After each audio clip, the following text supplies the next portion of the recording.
Good morning student. This is second video of chapter 2nd standard 12th subject statistic part 2. In this video we can see the first illustration of second chapter. Illustration for probability distribution of discrete variable. Illustration 1. Determine whether the value given below is appropriate as a value of probability distribution of discrete random variable x, right. तो हमें value determine करना है कि ये जो value दी है वो probability distribution of discrete variable है कि नहीं है, right. Which assume the value 1 2 3 4 only, right. तो मैं नीचे जो दी है वैल्यू उसको हमें देखना है, राइट. तो यहाँ पे P1 is equal to 0.25, P2 is equal to 75 and P3 is equal to 0.25 and P4 minus 0.25 है, right. Now as per as condition the value of P4 is minus 0.25, right. तो minus 0.25 है जो negative है, right. It does not satisfy the condition of Px smaller than 0 is 1 2 3 4 the discrete random variable, so the given value is not suitable for the probability of distribution of discrete variable. Thus the given distribution cannot be called probability distribution of a discrete variable, right, because of minus negative एक है, इसकी वजह से कहने के हम इसको probability distribution discrete variable नहीं कह सकते हैं, right. Second one is P1 is 0.15 27 29 and 29, right. तो इसमें कोई भी नेगेटिव वैल्यू नहीं है, मतलब यहाँ पे जो टोटल उसका होगा वो 1 में गिनाएगा, राइट. और जब 1 में गिनाएगा तो उसको हम कह सकते हैं, राइट. मतलब ये नेगेटिव नहीं है इसलिए हम इसको कह सकते हैं. So the given value of appropriate and given distribution is probability distribution of the discrete variable. मतलब यहाँ पे कोई नेगेटिव वैल्यू मतलब ये कहलाएगा डिस्क्रीट वैल्यू होगी, राइट. थर्ड भी नॉट कहलाएगा क्योंकि यहाँ पे भी जो नंबर्स है वो इज़ नॉट 1, राइट. यहाँ पे जो भी वैल्यूज है वो 1 में नहीं है, राइट, काउंट नहीं होती इसलिए.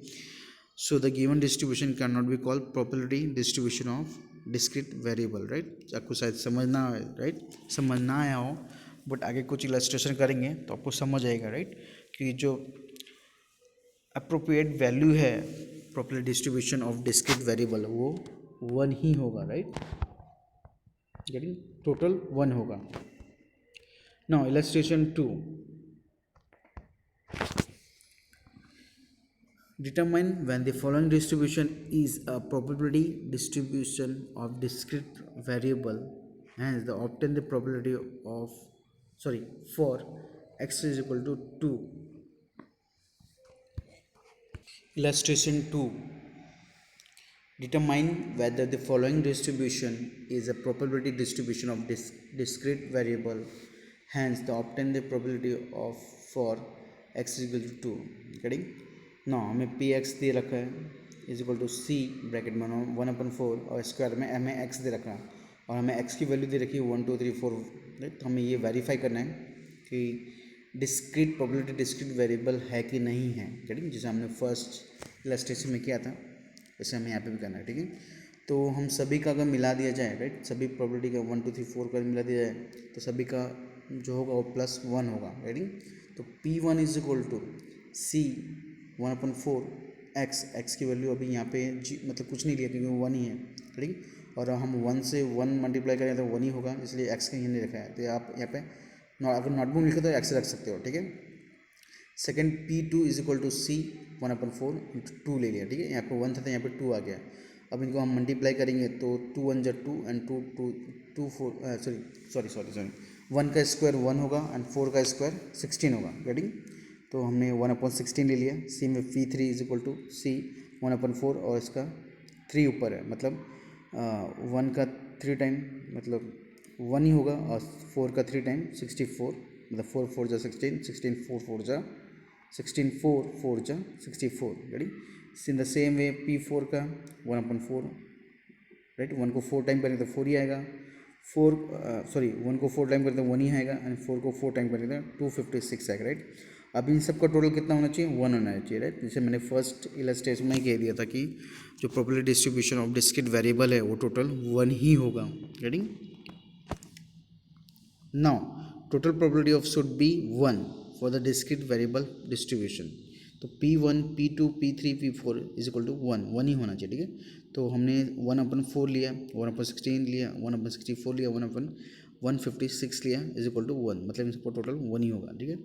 इसको हमने सॉल्व किया, सी निकाल दिया, सी कॉमन ले लिया, हमने सी को कॉमन ले लिया और हमने सबको प्लस कर दिया 18/256 और इसको सॉल्व किया तो कुछ 256/25 है जो हमारा सी कहलाएगा, ठीक है। अब इसको हमें वेरीफाई करना है, ठीक है। सॉरी वेरीफाई तो हो गया। अब इसको हमें एक्स की वैल्यू एक्स की वैल्यू पुट इन करनी है। Now when C is equal to 256/85 then the given distribution become a probability distribution of discrete variable. Now हमें x is equal to मतलब x2 का पूछा है तो हम x2 की वैल्यू रखेंगे C ब्रैकेट में 1/4 स्क्वायर, राइट। तो हमारे पास जो वैल्यू थी इसकी वो तो हमने ले लिया यहाँ पे 256/85 इंटू 1/16, राइट। हमें सेकंड वाली वैल्यू चाहिए कि हमें x इज इक्वल टू 2 हमें चाहिए, तो x इज इक्वल टू ये है, ठीक है, ये वाला। तो हमने यहाँ पे लिया और मल्टीप्लाई किया है, तो जो पॉसिबिलिटी है वो 16.85 है, राइट। अगर x इज इक्वल टू 2 होगा तो 16.85 हमारी पॉसिबिलिटी मतलब प्रोबेबिलिटी गिनाएगी, गेटिंग। तीसरा हमें सॉल्व करना है। और एक बात याद रखो कि जो प्रोबेबिलिटी डिस्ट्रीब्यूशन डिस्क्रीट वेरिएबल है उसका टोटल जो है 1 ही होगा, ठीक है, गेटिंग। आगे और भी कुछ इलस्ट्रेशन करेंगे तो उसके हिसाब से आपको सारी इलस्ट्रेशन समझ आएंगे, ठीक है ना। इलस्ट्रेशन 3 लास्ट इलस्ट्रेशन इन वीडियो का, तो illustration 3 the random variable x denote the number of accident per year in a factory and the probability of distribution of x is given below, ठीक है। ईयर वाइज हमें accident दे रखे हैं, x denote the accident, right. x जो है यहाँ पे denote कर रहे हैं एक्सीडेंट पर ईयर, तो 0 1 2 3 4, गेटिंग। एंड जो x एक्सिस है sorry and the probability distribution x is given below, ठीक है। और उसकी प्रोबेबिलिटी दे रखी है 4K 15K 25K and 5K and K, getting. मतलब हम इसको 4 साल मान लेते हैं, ठीक है। तो एक साल जैसा हुआ जहाँ पे कोई एक्सीडेंट नहीं हुआ उसकी प्रोबेबिलिटी 4K है, दूसरे साल एक्सीडेंट हुआ उसकी प्रोबेबिलिटी 15K है, राइट। इस तरह कुछ हमें डेटा दे रखा है। नाउ हमें फाइंड क्या करना है, फाइंड द कंस्टेंट K, हमें K की वैल्यू फाइंड करनी है and rewrite the application of distribution. Find the probability of event that 1 or 2 accidents will be occur in this factory during the year. Getting? Find the probability that no accident will be taken during the year of factory. तो 3 condition दे रखा है, 3 condition हमें find करना है, ठीक है। सबसे पहले तो हमें K की वैल्यू फाइंड करनी है। K की वैल्यू किस तरह फाइंड करेंगे, सी जैसे मैंने बताया कि सभी की वैल्यू क्या होगी 1 होगी, राइट। तो जो भी की यहाँ की जितनी वैल्यू दी है हमें Px की मैंने जितनी प्रोबेबिलिटी दी है उसकी टोटल वैल्यू की क्या होगी 1 ही होगी, राइट। तो हमने क्या लिख लिया यहाँ पे P0 P1 P2 P3 P4 is equal to 1, getting. तो हम सबका टोटल कर लेंगे कि हमारे पास कितनी वैल्यू है, P4K है 15K है 25 5 एंड K, ठीक है।